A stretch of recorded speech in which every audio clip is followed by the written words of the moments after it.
How's it going, everyone? Welcome to this week's Q&A. So like any other week, if you want a chance to your questions being answered, make sure you drop a comment down below. So with that being said, let's go ahead and get started with the first question of the week. And it is there a particular time and or mileage you should be looking to replace your battery and starter? So I'll start off with the battery. And I personally like to replace mine every 3 years or every 30 to 40,000 miles, whatever comes first.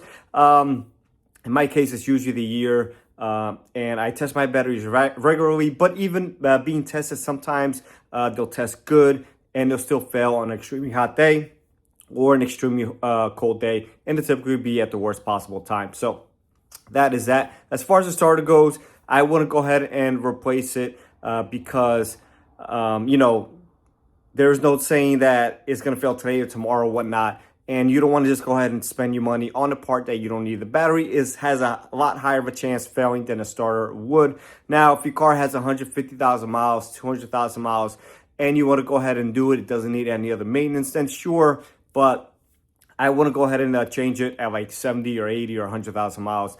Personally speaking, if that makes you feel better, then go ahead and do it. But again, the chances of your battery failing 2 or 3 times at least before your starter goes, it has a high probability of that happening. So a starter's relatively expensive to replace because it could be labor intensive, and the part itself is also expensive.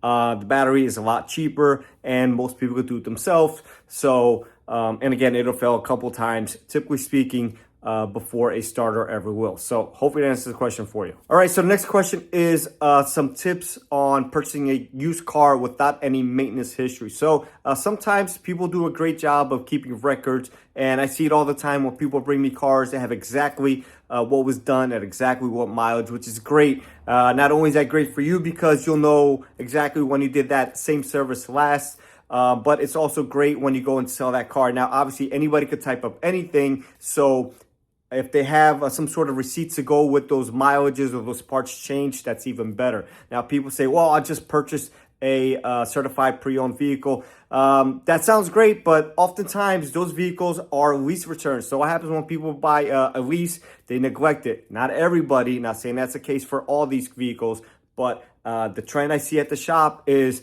literally people will tell me, it's just a lease. I'm just going to do the bare minimum, which is simply oil changes, rotates, and sometimes some filters. Not only is that the bare minimum, but they often follow the maintenance binder, which has extended oil changes, can often lead to issues, not at the time, but down the road. So just keep that in mind.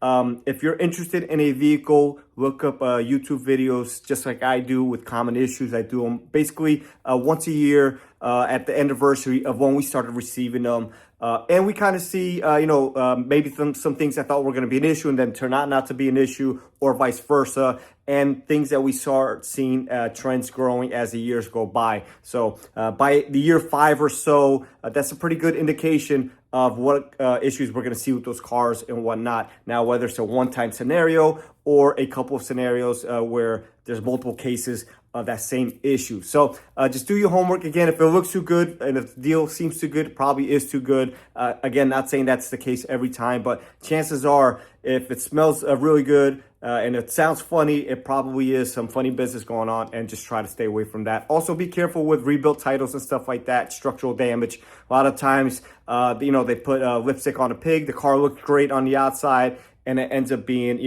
catastrophe and stuff like that, and just horrible. So also pay a technician to look at the vehicle for you, especially if there's no maintenance records. If there's maintenance records, 9 out of 10 times, people aren't going to go through the trouble of fabricating stuff, right? They're just going to have it. They're going to have receipts. So I would look for things like that. And again, look into videos of common issues so you could go ahead and see for and check for yourself visually. So hopefully that answers the question for you. This question is a 10th generation Accord hybrid reliability. So we don't see too many of these because there wasn't that much demand for this stuff, or at least Honda wasn't producing as many as they are now with the 11th generation Accord. Now, we don't see too many of these cars, whether it's good or bad. When we do see bad issues, and I've seen maybe 2 or 3 of them with blown head gaskets, it's been at extremely higher mileage. I'm talking about 180, 200,000 miles.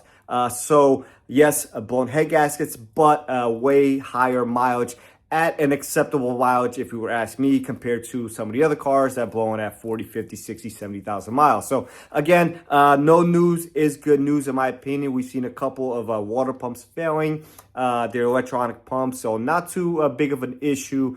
And the average person, or the average mechanic, I should say, could still work on these fairly easily. We don't see the batteries failing or anything like that on a consistent basis, which is a good thing. So if you're looking into one of these 10th generation Accords, hybrid specifically speaking here, just make sure it has some good history, some good maintenance records, and things of that nature. Now, no car is immune to issues, but we don't see too many issues with them in the shop per se, for the powertrain itself. So hopefully that answers the question for you. All right, so the next question is, you have a 1.5T, whatever car may be in, an Accord, a Civic, ILX, whatever the case may be, and you're considering and replacing the head studs before it becomes an issue. So this person asked if they should do the head studs, and by head studs I mean the ARP or Inline Pro head studs, which are different from the ARP bolt, the OEM bolts in Hondas that come from factory. They have a lot more clamping force and is one of the key issues in these 1.5Ts. But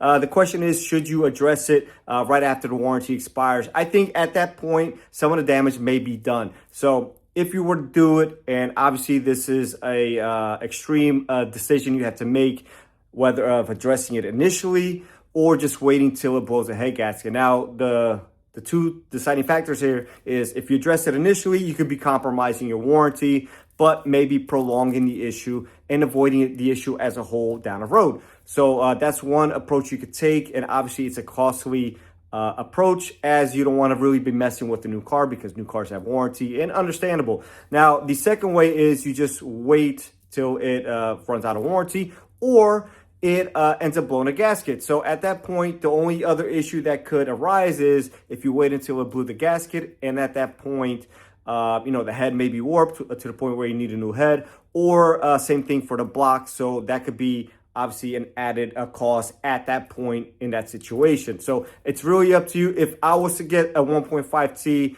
which I probably never would, but if I were to get one, I would absolutely do head studs right off the bat, so I wouldn't have any other issues down the line, and knowing everything that could come with that. But that's how I would approach it, and I would personally try the 1x1 method.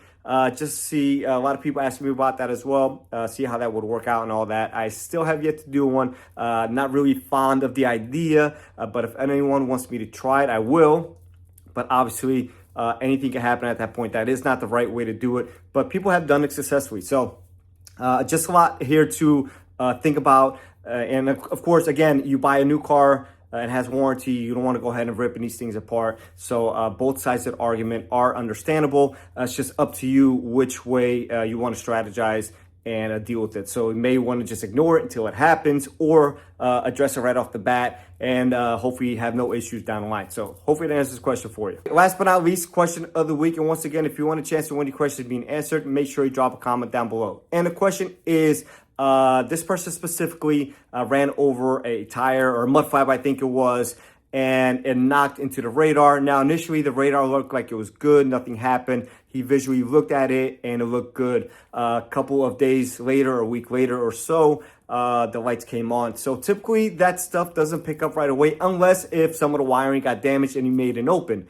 or created a short. Either way, that point immediately you would have lights on the dashboard. Now, if the radar gets knocked out of place, so it's usually clipped in some sort of fashion. Honda's changed the design over the years, but considering this person ran over a mud flap, I'm going to assume it's an older vehicle with the radar mounted towards the bottom of the grille on the bumper there. So really depends, but this person, again, it didn't come on right away. It came on afterwards. So what I think happened is it knocked it off just enough, or maybe bent something to where now the radar is off a couple of degrees here, and eventually it picked up on the issue. So yes, you should have it looked at, because you rely on those sensors to assist you in the driving experience. So even though if it doesn't look like anything happened, a couple of degrees off or something being bent could surely trip the system, or just make it non-functional as it was designed to be. So you should look at it at that point. If something looks off,